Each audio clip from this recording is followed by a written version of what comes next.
Hello and welcome to the Hillsboro Library podcast. Today we have a special episode about board games in the public library, and I have a couple of special guests with me today. Do you guys want to introduce yourselves? Sure. Hi, I'm Laura from Cedar Mill Library, and I manage the board game collection for Cedar Mill Library and the Bethany branch. I am PJ Bentley. I used to work at West Slope Community Library, where I started the board game collection there, and I am currently now the collections supervisor with Washington County Cooperative Library Services. And when you started the collection, you were the first in the state, correct? Yes. As far as I know, that was our claim. We did lots of searching on OCLC to see if there were any records in the region, because we also wanted to learn from other libraries. I was going to clarify. OCLC is the cooperative catalog for pretty much the entire world, but mostly in the U.S. But you were just checking records around the country to see if anyone else had board games, right? Yeah, you have that worldwide catalog, OCLC, which shows records for libraries all around the world, academic, special, public libraries. And for librarians, it's a great way to see what other libraries have in their collections, especially if you're doing something that you haven't done before. And so I searched for Settlers of Catan, Ticket to Ride. Kind of the big names that everybody would have. Yeah, and found that there was a library in Idaho that had a lending collection. And there was a library out on the East Coast. Like North Carolina or somewhere? Yeah, I think it was something like that. I vaguely remember. Yeah, and so I just emailed those libraries to ask them how their lending collections work. And I heard back from the guy in Idaho who had his collection, and they said, yeah, no problems, it's great, people like it. So that gave me enough courage to launch our collection. And that was a public library? That was a public library, yeah. I think it was Pont-Neuf Library, which I think is northern Idaho. I feel like there's more academic libraries had games more for research and study purposes. That they don't allow you to take them home, but you played them there for some sort of academic purposes. purpose. Yeah. But yeah, public libraries was kind of unique when you were thinking about this. Was it 6 years ago, did we say? Yeah, I think we figured out it was November 2013. I kind of now remember my goal was to get this very small collection of like a dozen games. It was $200 worth we got from the Friends group. The goal was to kind of have them ready by the holidays. Well, so you started your collection at West Slope, and then you, I think, called us together to meet at the Lucky Lab. The three of us met, I think, very shortly after you started your collection, because you were trying to get other libraries to do it. I think PJ had done his, and then you had done yours like a year later. And then we met after that. And then I was trying to get my library to do it. Right. And they said, okay, well, you can gather data and see, like, give us a proposal. So to write my official proposal, I got us together to... Because we probably had search stats. Because you already had it, and you guys had already done it, and I needed to figure out how. Okay. Well, we don't need to split hairs on the exact dates, but I was going to say... be exact. It was about mid-2015 is when we started, I think, and... it was around about the time we did cake pans and Arduino kits. So whenever I talk about the library things, I kind of talk about the board games kind of being the start of that thing collection. But yeah, we started with about 100 games, maybe or so. I don't know, how many did you start with at Cedar Mill on that? Oh, I'm trying to remember. I got approved in May, and I was able to get, by June, I was able to purchase and process about 80 games. All right. Which was ridiculous. Yeah, that's a lot to do. It was ridiculous. In a short amount of time. Yeah. But I think we launched with 60 or 80 games ready. And then we had, like, within the next month or two, we had another 60. Okay. Yeah. So you guys came out of the gates we went strong. Fast. Yeah. We went really strong. Well, and we were pretty similar in our starting collection, but you guys... exponentially grew your collection much faster than everyone else. Yeah, absolutely. When they approved it, it was just like, yeah, go for it. Do all the things. Go right ahead. Do whatever you want. Spend all your budget whenever you want. And we wanted them to be out for people. And, they were popular enough that we had empty shelves for a long time. Because it didn't matter what game was on the shelf. Somebody saw a game and was like, ooh, I'll try that. And I love that we're now to the point where there's a little more selection that people are able to do. They can browse and like you would with books. Choices. Yeah. It's more like a browsing collection now. So maybe it's a good time to ask the question, how did we start circulating board games? Where is the value for public libraries in their communities? PJ, since you... You had a lot of the original thoughts to do this. Let's see. So going back to that time, I had kind of a spiel at the time. It's still true, I think, and I think we'd all probably agree, is that in particular, I went with board games at a small library because we had a lot of families. And as a library, we offer a lot of media that you enjoy passively. Not that that's bad, but, we give people movies to watch, books to read, and things to listen to. And you're being entertained, not necessarily engaged. Right. And reading is awesome. We all think we totally support reading. And we support, watching movies and documentaries and doing it with your family or loved ones or by yourself. But we didn't lend things that kind of brought people together and had them interacting. We did programs, but that reaches really a very small segment, and it's sort of time boxed. Yeah, it's only when they're in the library. Right, exactly. And so board games were a way to essentially kind of, in a way, almost like facilitate what we try to do in our programs, but outside of the library. So we're giving... sort of like, take this thing home to your family or friends, and here's your library program where you can interact with humans in your house. Right. And then all of the stuff that's tied into, board games are... for kids, they really do kind of foster literacy and learning things that you don't realize are important skills, but once you start playing with kids, you realize are really important, like how to take a turn and how to, respectfully lose or respectfully win, and and then all of the other things that go on in playing a game. Are really all the strategy skills. And all the inductive thinking. Inductive thinking? That's not a word. Could be. all the things that you do, that you learn logic and you learn reasoning and you learn progression and you learn goal building and you learn strategy, strategery. Yes. And with our library's goals, one of our strategic goals is being a promoter of lifelong learning. So I think games tie into that. But I agree with your comment about interaction and social interaction and just learning that. I feel like we have video games for so long, and video games are great, but a lot of people are worried about people being more isolated and and doing things from home. And even if you're interacting online with people, it's not quite the same thing as interacting across the tabletop and learning how to deal with people in the very physical reality of a board game. And I definitely think that there's a reaction to that. There's a reaction to our overly screened and overly isolated culture that a lot of people are moving towards things that take you out of solitary behavior and they put you into interacting with people. And that was huge for our library, for sure, was the community aspect of it, that you're giving people a tool to interact with others. And I think that's huge. I think that's amazing.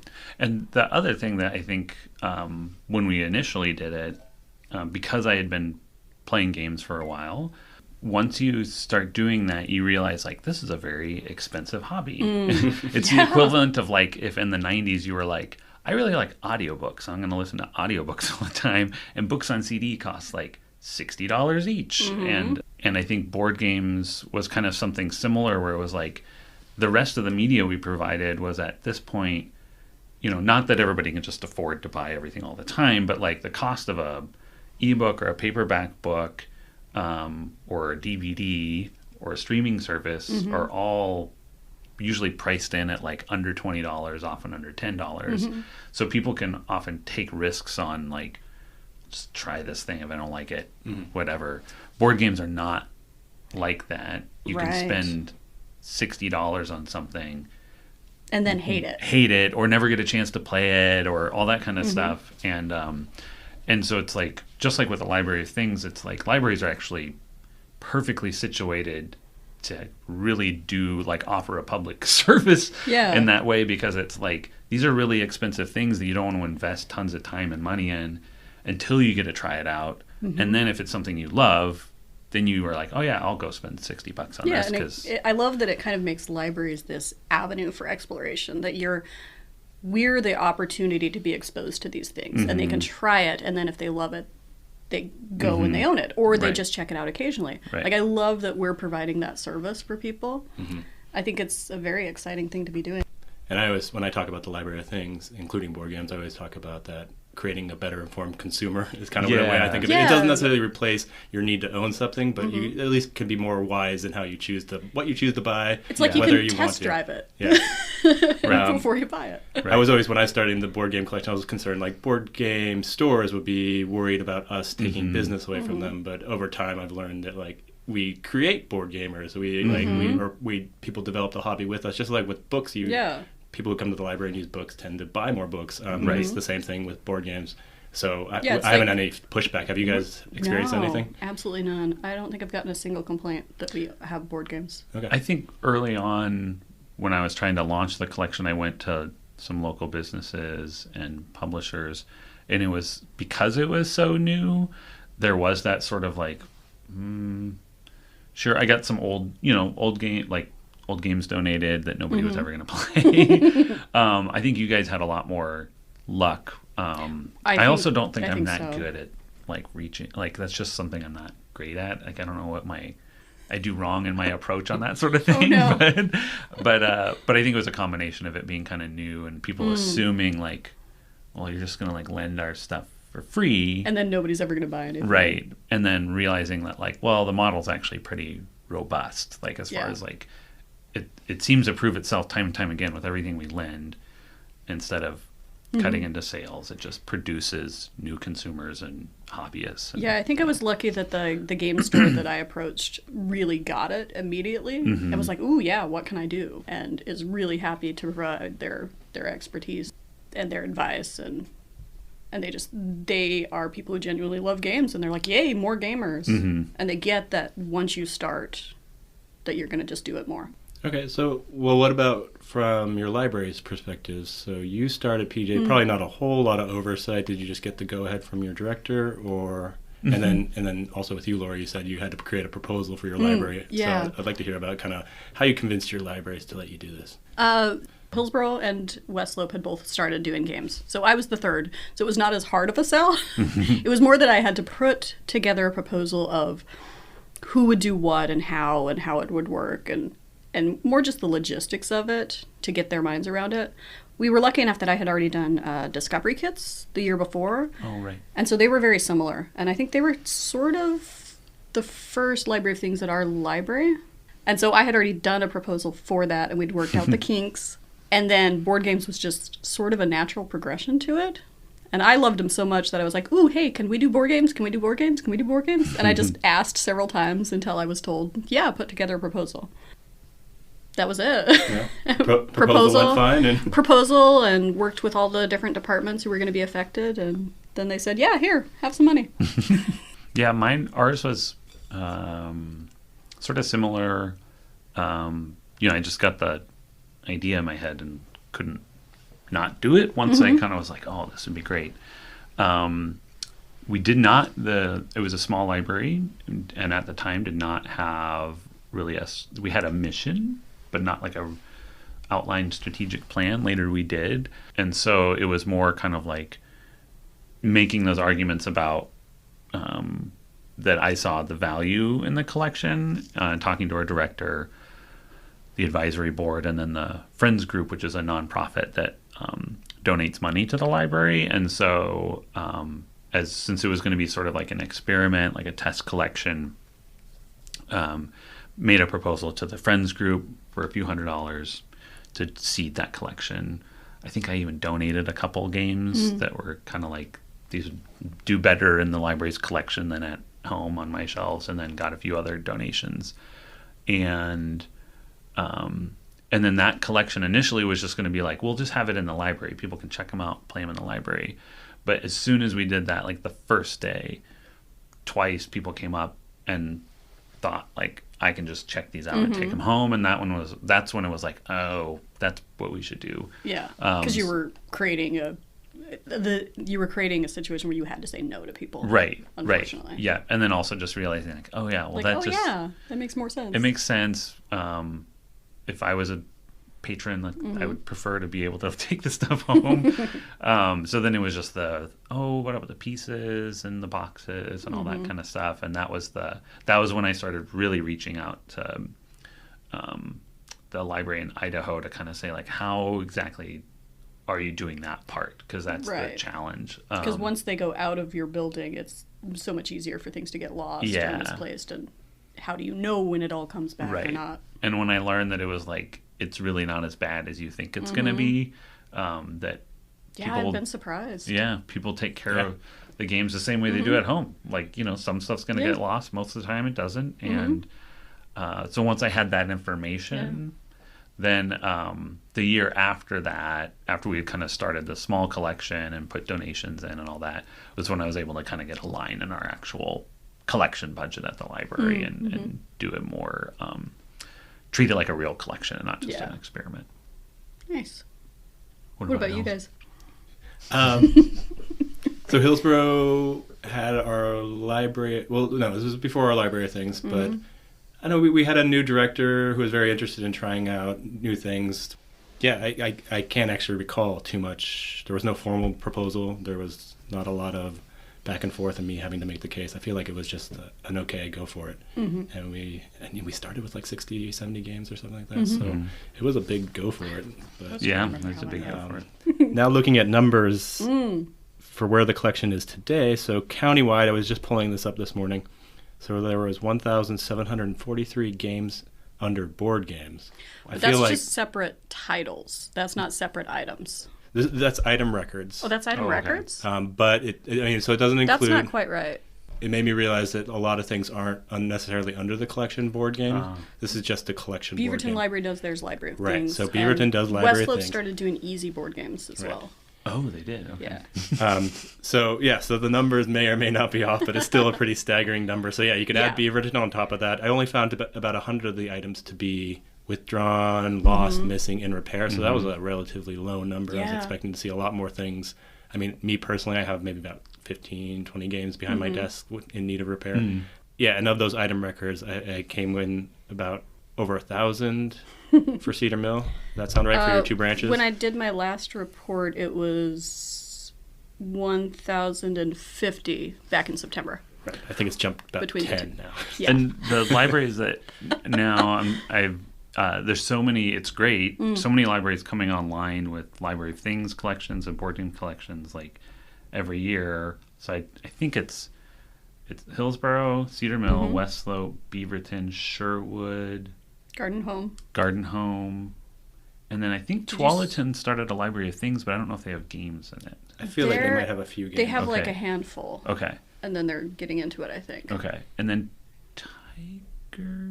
Tiger just started one as well. So, I mean, it's a huge chunk. That's essentially of the all libraries. of the larger libraries in the system. We finally got them. It took them several years to get on board. Same thing with library things, but it took a while before everyone else was willing to take the plunge. But Well, boy, the demand when they did get them, like Beaverton started with just a small collection, and I noticed like immediately as soon as they had those on order records, the holds were like 20 holds on Ticket to Ride, like immediately. Yeah, Beaverton suffered a big, more success than they probably could deal with. They promoted it pretty well, and so I think they were like, "Oh, Good Morning America." I think they were surprised. Yeah. They were on Good Morning America. Yeah, they were talking about their survey to see what the public wanted in the library of things, and it made a segment on Good Morning America. Oh my gosh! And so I'm sure as soon as the records got in, 50 people placed a hold. So, but board games haven't been too bad for holds and wait lists for the most part. I've been happy about that. Wingspan. Oh. Yeah.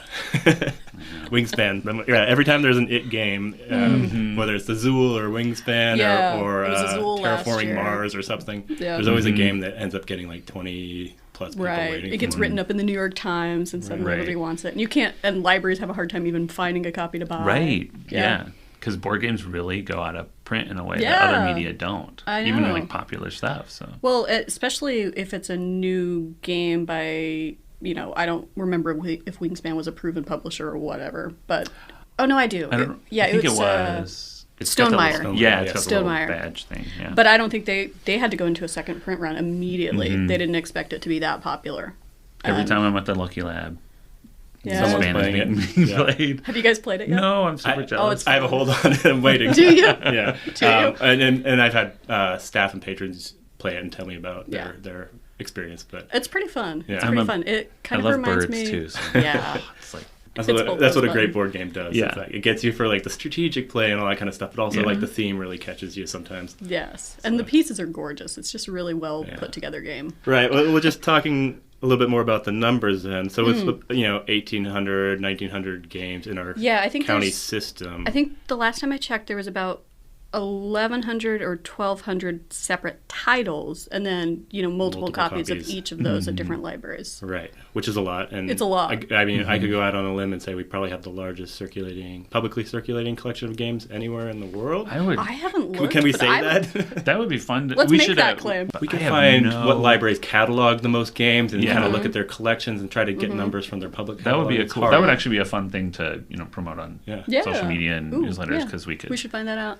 I mean, I've been saying it informally at talks when about the library of things, because I mentioned starting with board games and then talking about where our board game collection is. And because Cedar Mill does the majority of the work getting games out there, I always mention you guys, but just our countywide, it's a pretty impressive catalog. It's awesome collection. Yeah, I think we own about 80% of those, 80 to 90% of that 1,200. Yeah, I mean, we're next. You guys have 1,050, and we have about 450, and we're in the next after you. So I have to think that's ridiculous. If you took in the board games plus all the other library of things. Oh, we definitely have the largest collection then. I have to think that our cooperative probably has at least one of the largest in the nation. Let's say the most robust. Yeah. And then it's not quantifiable. Mm-hmm. Yeah, I was just reading ALA had an article published last month, I think. It was just a short little blurb about some librarian in Maryland or something who had 250 games. And she's popular as a librarian, board gamer, Board Game Geek, and Dice Tower, I think. She does videos for them. So she's popular in her own right. But she was saying they had 250 games and it was the most games in the state. I think it was Maryland. And you were like, I have that downstairs. Yeah, I was like, okay. Yeah. It's like a daily circus. Yeah, right? No shade. Right. No, of course not. But then that's just the only comparison I have. I feel like people don't really have. There's not a lot to numbers to look at, so it'd be hard to tell. But I mean, we can make the claim and then let someone try to refute us later. Definitely in the state. I mean, I think nationally it's the biggest, if not one of the biggest. Yes. Yeah. And I know there's actually a university that has a game design program, and they have lots of games that circulate with their student population. That's why I say publicly circulating. North Texas. Might be. That sounds familiar. Yeah. Oh yeah, you were in communication. Yeah. Sure. But there's probably a few libraries like that are academic in nature. But so we got a pretty impressive collection countywide. Yeah. So I'm actually curious. So you guys with 1,000+ games. Can you tell us about how you started circulating and what you learned and how it evolved over time to get 5 years later to manage 1,000 games? To manage 1,000 games? Well, I mean, it was growth over time. It was, after they found the initial chunk of money to launch the collection, it was a line item in the budget, and it's just a continuing amount that you parcel up by month and purchase however many games you can with that money. And kind of, it's been one thing that's been really fun is trying to, I really like the fact that I have the ability to purchase across 2 branches. It lets me diversify the collection a little bit. Yeah. You get a time-telling game and you get a time-telling game at this branch.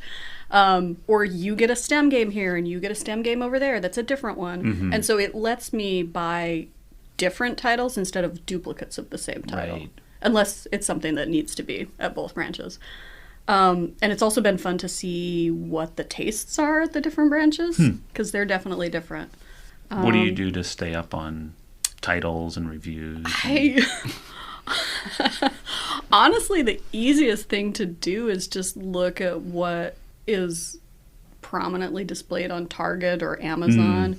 A lot of times I look at the holds queue, see what Hillsboro's bought, and if it gets holds, I buy it. Right. Likewise for us.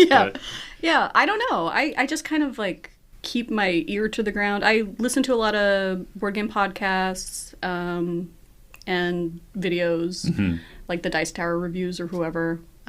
Just kind of look at best of lists. Board Game Geek is my biggest resource. They have those lists of what's good, and they send out emails all the time of new stuff. That's probably that's where I start from. Well, I find what's hard with Board Game Geek is you can go on there and see their hot list of the top 30 games or something, but they might not be games that are out or available. Right. I find it a hard place to start. I almost prefer... This is Kickstarter, and it'll come out in 2 years. Kickstarter games and that kind of stuff. I find it easier to go to an actual marketplace like Amazon or Target or something like that, see what's popular, and then go see how it's reviewed or how it's received on Board Game Geek. I guess I would say I go more from their emails. They send out weekly newsletters on themes or whatever, this is new to print, or this is just off Kickstarter. So that is really helpful to me. And then I just kind of keep lists and kind of balance my list. I have a huge amount of lists of wish lists of we should buy this too if we ever have there's got to be a line you have to draw. You can't buy all that. Even if you had all the money, you wouldn't have all the. We don't have all the space. Space. It does take space now. Yeah. The way you guys it was about 2/3 of the games are checked out. Collection wide, so that's pretty impressive. So great. It's actually higher than that. I did this report in September. 73% of them were checked out or on hold, and there had only been 20 games that hadn't circled in the last 2 months, and every other one had checked out within the last 3 months. Makes it hard to weed, when really you're for does. space, you're where do I pull something from? Yeah, for all of it circs. If it sits there for 3 months, weeding, yeah, is a fun term for pulling things out of the collection that are damaged or nobody wants anymore, or not getting used. Yeah.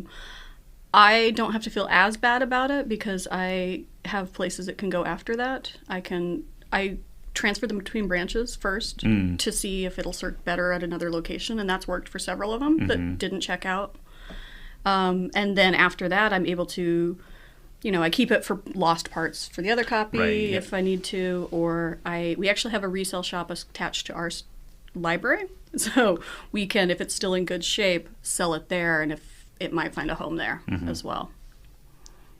So I find myself getting several emails a week from different libraries, usually asking about library things, board games, whatever. And often they will ask about board games, and that's usually what I recommend to start a thing collection with, because it's going to be popular. Yes. It's a great way to test how your community is going to handle something with lots of little parts and pieces. But then there's always I feel like I get the exact same questions about board games, and so I'm kind of curious. First of all, how do you circulate something going in and out, and do you have staff count parts pieces? That's probably the number one question. Yeah. This is how something is checked in. This will be great because now when people email you, you can just send them the link to the podcast. Right. Well, I've actually now have PDF documentation of how we do stuff, so I can just here's the FAQ for you guys. But I should do that as well.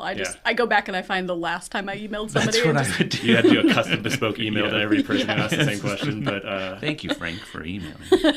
But and different libraries will do it differently. How do you do circulation at Cedar Mill? We do it.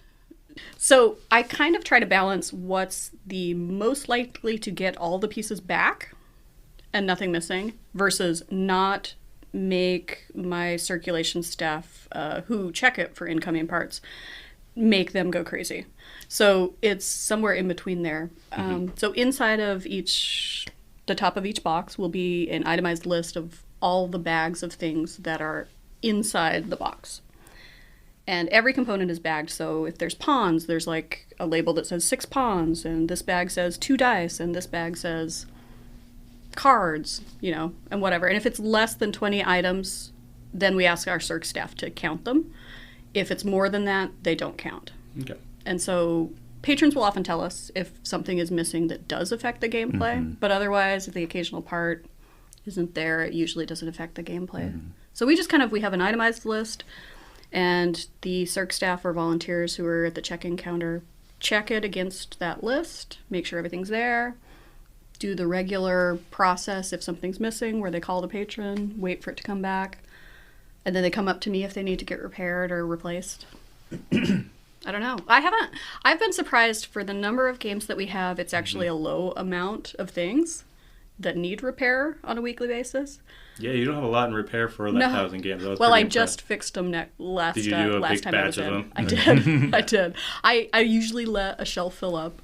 I do it maybe every other week. I take one afternoon where I work on them. But it's for 1,000 games, I maybe have 8 to 10 that are ever in repair.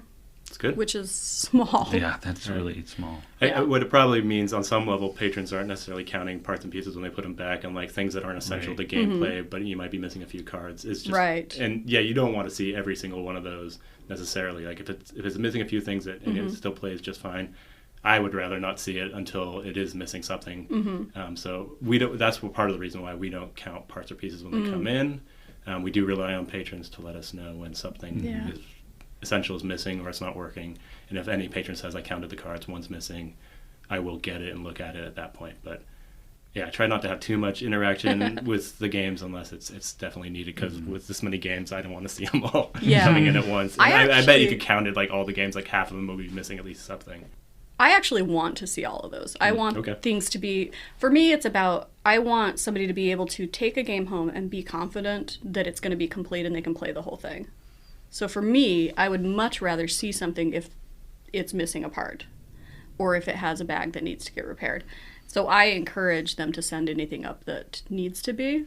And that's why I like having the itemized list. And I think it helps keep our games in a little bit better collection. And I could just be really strict about getting rid of something if it's not complete. Because I don't want somebody to get an incomplete game home and then be frustrated. Yeah. We, at West Slope, we started with, like, we're going to count everything. But the collection was also really small at the time. And we did that list on the inside of the lid. Yeah, I think we copied your procedure. Yeah, and then over time, we got to where, and I remember doing this final push before I left. I was like, I'm going to finish processing a bunch of this kind of backlog of stuff, but getting things labeled really well on the box and the bags.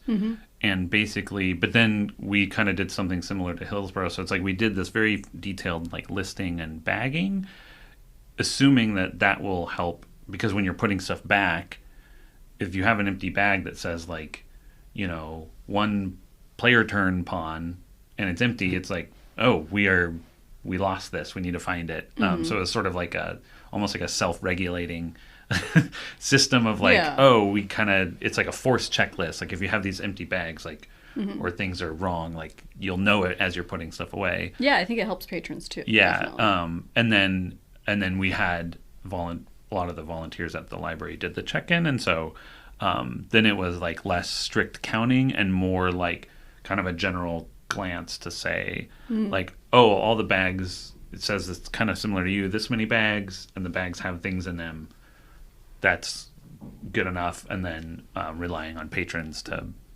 actually tell us if stuff was missing, or really then glaring things where it'd be like, it says there's supposed to be 100 cards in here, and looks like there's 4 cards, so like, something's up. But I mean, nothing that bad ever happened, actually. So it was usually more like, often it was more like lids tearing, you know, rule sheets getting torn or something like that, and that kind of repair than missing parts. I think bags ripping is my most common. Yeah. I think like adult patrons, like, and we focus mostly on adult games to start with, like, take better care of things, obviously. Right. You know, we know that. I do see the kid games in for repair a little bit more. I see them a lot more. I was going to say, like, kid games are probably the most popular of all the games. Like, families are always looking for games and stuff, but, like, those are going to break, or they're going to lose a couple pieces under the couch, or some of the kid's going to wander off with some of it. It actually hasn't been that bad. Right. For mine, there's just, like, slightly more ripping. Right. But that's like with books. I don't dissuade anyone from doing kids games. No. I just like to remind them that, like, you're going to have a few more issues. You'll see them more often, but like definitely worth it in terms of what people want to see in the collection. It's funny with the contents list. I've actually found that I had to be more exact because things were coming up if they weren't exact enough. People would send them upstairs and be like, "Oh, but shouldn't this say this many things?" And so I've had to be like really precise in what gets counted and what doesn't, because if I don't, the volunteers are like, oh, but shouldn't it say this, or those circ staff send it up. Well, I like that we do it so differently. Like, and what you guys do with your 1,000 games, and like, it's obviously working, but you do it very differently than us with not counting parts pieces. Like, we'll put 250 tokens, all different kinds, in a bag that says 250 tokens. Like, that's as close as we get to labeling it. No, I like having it. I also try to look at every game that I get ready for circulation. I also read the instructions and figure out the best way to sort it to make setup for the patron fastest. that they can pull out, oh, this bag of tokens goes over here, and like that, which I really think is kind of an added benefit of, that I do. I think that I do remember kind of when I was doing the kind of A to Z process at West Slope, and I think this is true for all of our libraries that have game collections, that it's helpful, just like with any other collection you manage, that you kind of understand how they work. Absolutely. You know, because if you have somebody trying to manage the collection who doesn't play games, and kind of a glance at the rule book wouldn't know that, like, oh, those are essential parts and this is less essential, or this is like, or even just stuff where you're like, this is a publisher that when this goes out of print, it's never going to be printed again, things like that. So we should really take care of it. That kind of knowledge is helpful in managing that kind of collection. And it's true for any kind of collection. Yeah, for sure. I think the one beneficial thing that we do that you guys don't do, and I don't know if you do, every one of our bags actually has the barcode of the game on it, so that if it gets lost individually, we know what game it goes back into. Yeah, anytime we do put our property stamp or like a list or something, we'll have the last 8 of the barcode on there as perfect. well. Yeah. I think it helps. You got to have that. And I just as for like capture, like I keep hearing from more and more libraries that are weighing games. Have you heard of that? Like digital scales. Like they have a very precise weight of a game, and that's how they check whether something's missing. And I guess if it's missing a few cards, that's enough to register on a digital scale. Really? If you, I don't know. It must be working, but I keep hearing librarians recommend to other librarians to get a digital scale. And we will never go that route, but it must work for some people. So, but it sounds bonkers because some of that stuff is so small. And I know, I can't imagine. A few cardboard tokens are not going to make a difference. But wow. So many ways to do it. Do you guys get donations at all?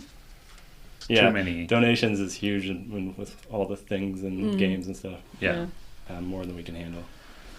Just like with books, people would want to donate, like, the 40-year-old copy of Monopoly with its all taped together. It's like the cover's smashed on it, and you're kind of like, well. But what we did for that, I only got a handful of those. We got a lot of that stuff, but what we would do for that is we did game design programs, or we would we did game design programs. So we take all the pieces and use them for game design programs, and we would also have those pieces around for just like something had dice go missing or just tokens. It's like you had all of these just like extra parts. Yeah, I do the same thing, and I keep a supply of.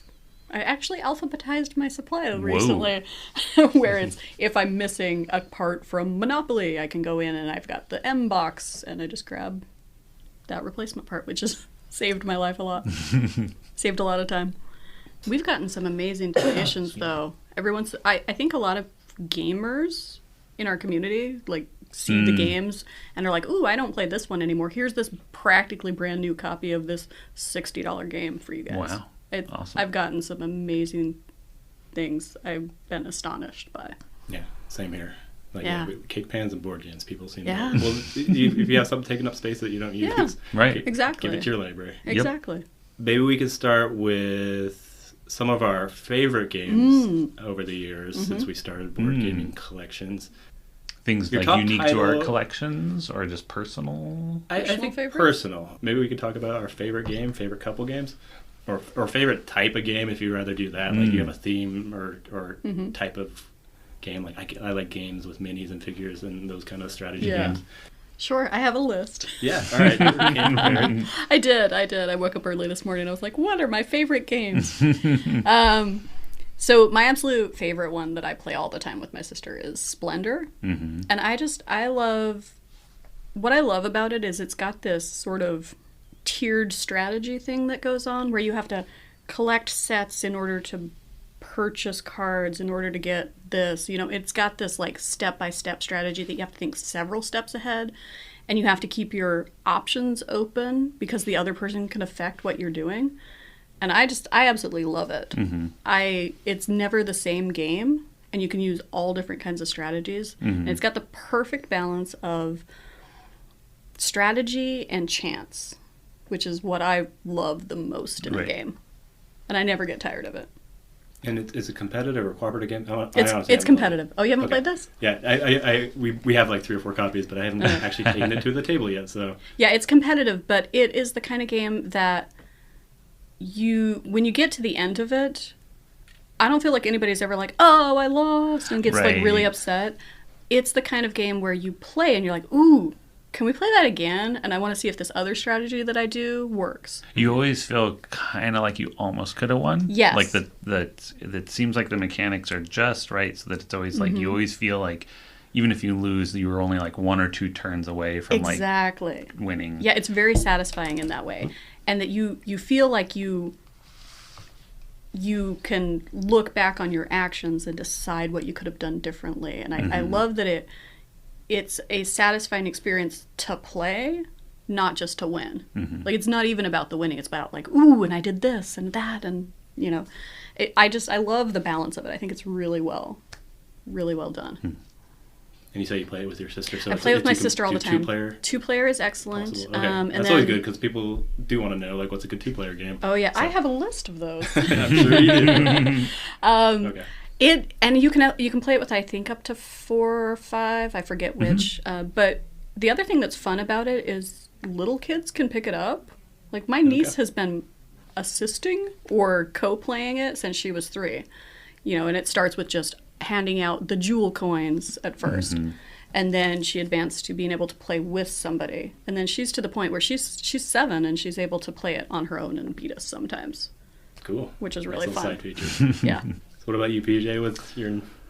Let's see. So I guess one game... There's a couple games over the past couple years that get to the table more than any others. So, like, they're maybe not, like, my personal absolute... Like, I love, you know, like, this game. I love them, but, like, I've realized that, like, games that I can just kind of play with anybody... more often are like of more value than like my own personal favorite game that I only play like once a year, once every 2 years. So they're the ones that are easy for people to pick up. Yeah, easy to people to pick up that I also like playing. So Azul is definitely one of those games. You know, 2 to 4 players. I have not introduced it to anybody who, from in-laws to my wife and I love playing it to friends at game night. It's just super easy to learn, beautiful, and really like fun to play. Like really like has a certain depth to it, but also has a sort of kind of sense of flow to it that even if you're not playing it super competitively, you can just enjoy the sort of flow of like getting tiles and lining them up and putting them in a grid. Nice. It's one of those games where like the artistic aesthetic adds to it like in a very special way. I actually have it checked out right now, but we didn't get to it. It's so awesome. Another one that's kind of a similar weight that I really enjoy is Cacao, which is a that's like the chocolate chocolate farming game. Of course. And that one that is kind of what draws people in, and then it plays in like 20 or 30 minutes. Oh, nice. Plays 2 to 4 people just as well with any number of people. And it's a resource gathering one, right? Kind of. Ish. It's like you're putting these tiles which represent like sort of a cacao farm, and but you have to put tiles down, and it's always making a grid that's always of like equal size, so it doesn't get like asymmetrical at all. It's always kind of symmetrical. The mechanism means you have to play tiles in a certain way, and when you do that, like you get cacao beans, and then you can sell the cacao beans based on where you place the tiles. And then there's a couple other things where you can have watering holes and temples, and also just very satisfying. It looks very simple. Everybody has the same little small stack of tiles, and you would think that there wouldn't be a lot of variance from game to game, but it always plays differently, and you're kind of blocking each other out by where you place your tiles. And then you have these wooden cacao pods that you can collect and sell, and it's just a great game. Also one that's always 2 people I know have bought it just from playing it once. At a game night. So That's the mark of a well-designed game. Yeah, it's a great one. One other recommendation I'll say that I have liked that I've played recently, we've played at the office at work, doing code names every Monday at lunch. Oh, I like code names. Which is a great, like, anybody can learn it super fast. It's a great lunchtime game. It's like 20 minutes. And I like that it can be any size of team, too. It's just you have to have at least 2 players and then any number of people after that. Yeah. I was going to say, Codenames would be my favorite, like, party it's good. group game kind of thing.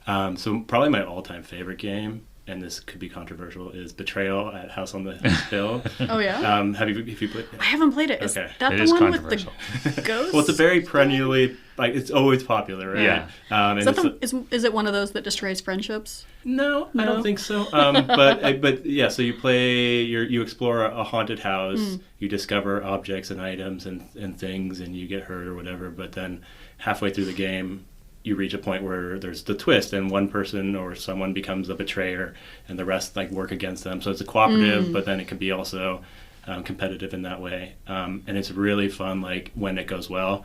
What I say is controversial. So what people don't like about it is that like there's a good portion of the haunts that are just like completely bonkers and wild. Like and sometimes it ends like very, very disappointingly. But when it works so well, and it's a fun cooperative kind of like discovery of a house thing. So and that would be the one that I probably play the most. But I have a lot of friends who now refuse to play it because they've experienced a bad haunt. So so it's hard to get it to the table sometimes. And it is one where you need one person who knows what's going, or probably usually 2 people, because if somebody becomes a betrayer who's never played before, like you kind of need like a good mix of like at least 1 or 2 people who've played it before. Otherwise, those haunts can be like if somebody's like flipping through the book because they're supposed to do it on their own. 20 minutes and like be the betrayer. And figure out like what like. And some of the mechanics are kind of hard. That's what kind of makes some of the haunts not work. But it is true when it works more well, than half the time. It's pretty cool. Awesome. And there's expansions that have better written twists. Yeah. Do you have another one? I do. So my other new favorite game that I've only been able to play once, but I loved it immediately, Terraforming Mars. Have you guys played that? Oh, yeah. Oh, it's so good. So you are trying to take Mars and make it habitable. And so collectively, all the players are trying to raise the oxygen level and raise the water content and raise the temperature. And you're doing it by fulfilling these little goals that you draw these cards, and your like your goal is to plant a habitat in this location, or to place a tile here, or all these different complex goals. And every time you accomplish one, it raises one of those levels. And then the game ends when those levels are all to habitable. And then you see who won. But what I really love about it is it has an excellent, in addition to the complexity, which I love, it's got like a beginner's level. So somebody who's played it before gets a certain set of win conditions and a certain set of sort of starting position. But if you've never played it before, you get like a leg up. You get easier. So when you're playing against someone who's played before and you're a total beginner, you're on level playing field, where I don't find that to be true in most games. So I really appreciate that it has that. I didn't know it had setting. that mechanic. Yeah. Some games are notorious for like the one person who's new to the game at the table wins it's just it. Like smashed. Every time the newest person always wins. Like I feel like Catan was always that way or something like that. Like, I hate when it's the opposite. I hate when someone who's new is just like has no idea what's going on. No, that I agree. I think it's totally fine when a new person wins and it's better. Like that's better. Overall enjoyment. That's a better experience. Yeah. I've had the opposite and I've hated games. So I really loved that this one had that kind of mechanic, and it's got such complexity to it that I feel like Wingspan or like what was the one you were saying, Cacao? Like every game is a new game and a new strategy that you can use. Because there's, hundreds of different goals that you can have that you're trying to accomplish. And so you're never going to meet the same experience any time. It makes it hard to master the game so that you are way better at it than exactly. your friends or something. Exactly. But if you've played it a couple of times, it is a little bit easier, I think. But I feel like for as complex of a game as it was not an obstacle to beginners. Cool. As long as you had somebody who knew what they were doing, who could say, oh, you do this and that. Well, or you good to watched know. the video. Yeah, because that might be kind of what keeps people from playing certain types of games is they look at the complexity of something. And like Yes. Terraforming Mars is pretty It's hugely complex. complex. 'Cause I cataloged that and all that stuff. I had to do it in OCLC because no one had got it yet. Oh, you were the first ones? Yeah. But I feel like we've touched on like probably 5 of the top 10 like games with the longest wait lists in our library. I feel like Splendor, Splendor, Ticket to Ride. and Catan, but like Wingspan, Terraforming Mars. Like I feel like the only one we really miss is the Battle for Hogwarts. Have you guys? I think Oh, I played yeah. That's a good one. Yeah, we I have played that. that. We I bought haven't that played it. one a Friends. couple years ago. Yeah. That's the cooperative card game one, right? Right, where you Yeah, have all 7 years kind of in different that's segments. really. But we have a long wait list on those. Too. That's a Do great you? one. Yeah, and those Yeah. have gone missing more often than other games. So I feel And like that's people one where keep you need them. like every card. Yeah. Because it just won't. I want to give a shout out to one other duology of games. They're a little bit unique. Have you guys heard of Root or Vast? Oh yeah. I love their game mechanic because it's asymmetrical, where everybody has different win conditions, and I love how strange that feels. I don't know. There's something really fun about it. Like Vast is the one that I've played, where it's a dungeon crawl game, but you can play as either the knight who's trying to wake the dragon and kill it, or the goblins who are trying to kill the knight, or the cave who's trying to collapse and kill everybody. Like, I love the fact that you can play as a cave. It's so fun, and you have all these different things that you can do, and it's such a rich experience. So I really like those. And then Root is the one that your little woodland creatures who are battling each other. That's one I wanted to play. Yeah. Just because the theme looks awesome. Yeah, it's I've really played cute. Vast once or twice. Yeah, I really liked it. I thought that one was fun. Though I enjoy playing a good RPG. There's a group of us here at the library who get together weekly to play a game like an RPG, but I like to sometimes, with people who don't play RPGs, bring like an RPG light game. So I'm very into a lot of the Fantasy Flight and Dungeons and Dragons, like mini RPG type experience where you have miniatures on the table, you have monsters you're battling, you have stats and stuff that you're using. So there's a whole series of Dungeons and Dragons ones that we have, but probably my favorite of that genre is Imperial Assault. So it's Star Wars version where you set up a map, very beautiful like tiles and everything, and then you just play out a scenario. You can play it in an hour and have like a quick you have a character with stats and weapons and run around, and you have to have solve certain scenarios or problems. So those are the type of games that I like. So I've made an effort to collect those type of games, and they've actually done really well in terms of haven't lost a lot of miniatures, or if I have, they're not, again, essential to playing the game. So, yeah, Nice. tons of little parts and pieces, but I think it's worth a library having those because it gives you that, like I said, that RPG light kind of experience without having to learn a whole game and spend hours working with your friends to get it going. And it's hard to meet up with people frequently enough to make it worthwhile. Right. So. Right. It's nice to have those ones that you can play in just one session instead of over weeks and weeks. And have Some of them, like, is it Mountains of Madness? The second edition actually has... Oh, Mansions of Madness. Mansions of Madness. They have... The second edition has a rule book where one of the players doesn't have to be the leader. The rule book does it. And so it's a little more led and a little easier to pick up, I hear. So with that one, I have played that one. That's another Fantasy Flight game with miniatures. But what they're doing a lot now is taking out the person who needs to be the dungeon master and run the monsters, and you just get an app and run it on like an iPad or a phone, and it walks you through the scenario. It has music and stuff, so like now they all come with an app. That reminds me, the app thing. I want to give a shout out to Unlock Games. Have you guys played very, those? Very popular. Oh yeah. They're just little escape rooms in a box. Yep. Yes. They're Just so deck of cool. cards. Just a deck of cards, really simple, but really fun. It gives you that tiny little escape room experience. Yep. Yeah, if you're a library out there looking for something to buy for the first time, buy the popular ones, but then buy just as many Unlock games as you can get and they'll go out. Yeah, they're like 10 or 15 bucks. Yeah, they're so cool. Great value. Yeah. People love escape room experiences, but like having a lot of the games that, or at least early on, that were like escape room you had to like rip open something, and once you did it was like a done experience. So exactly, and these are the ones that are reusable that actually work for libraries. So thank you both for being here. That was a really fun episode. Thank and you. Hopefully you listeners learned a little something about how we circulate board games. And so if you're a library listening, hopefully this was helpful for you in your future gaming endeavors. Yeah. And if you're just a patron wondering how we do it behind the scenes, you got our little history and backstory. So That's right. Thank you, PJ, and thank you, Laura. Yeah, thanks. Thank you, Brendan. Thank you, listeners. Yep.